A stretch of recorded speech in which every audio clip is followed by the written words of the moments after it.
ஓம்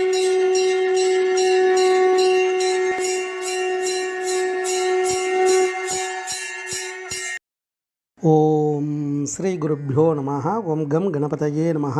நம்ம ஸ்ரீநிகேதன் வலைதளம் வாயிலாக முருகப்பெருமானுடைய சஹஸ்ரநாமத்திலிருந்து தினம் ஒரு நாமாவளியை சிந்திச்சுருக்கோம். இன்றைய தினம் 514வது நாமாவளியாக ஓம் புண்ணிய வர்தனாய நமஹ. முருகப்பெருமான் இந்த நாமாவளி புண்ணியத்தை வளர்ப்பவருக்கு நமஸ்காரம் அப்படின்னு வர்ணிக்கிறது. இறைவன் எல்லா சக்தி வடிவமாக இருக்கார். இதில் இந்த புண்ணியம் அப்படின்னு பார்த்தோம், புண்ணிய ஸ்வரூபமாகவே இருக்கார். இதெல்லாம் ஒவ்வொரு காரண காரியத்தெல்லாம் பார்த்தோம்.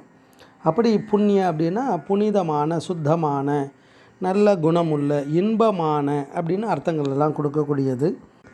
வர்தனம் அப்படின்னா வளர்கிறது, அதாவது விருத்தி அடைகிறது, வளர்த்தல் அப்படின்னா சொல்கிறா இல்லையா, அது மாதிரி இந்த புண்ணியமானது, இன்பமானது வளருது.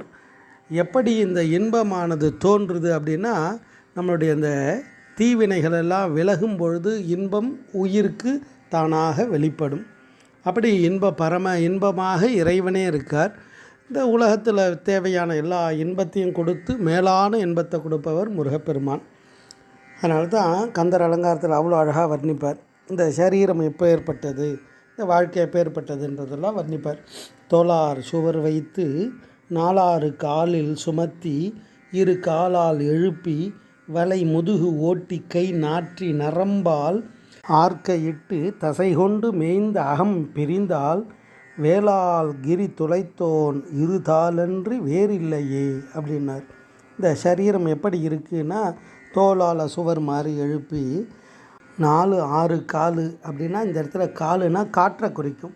4 6 10 காற்று சொல்கிறார். பிராணன், அபானன், சமானன், உதானன், வியானன், நாகன், கூர்மன், கிருகரன், தேவதத்தன், தனஞ்சயன் 10 விதமான காற்று.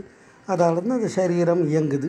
அந்த 2 காலானது தூண் மாதிரி வளைந்த முதுகு, எலும்பு இதெல்லாம் வைத்து நரம்பால் கட்டி இந்த சரீரத்தை கொடுத்துருக்காரு.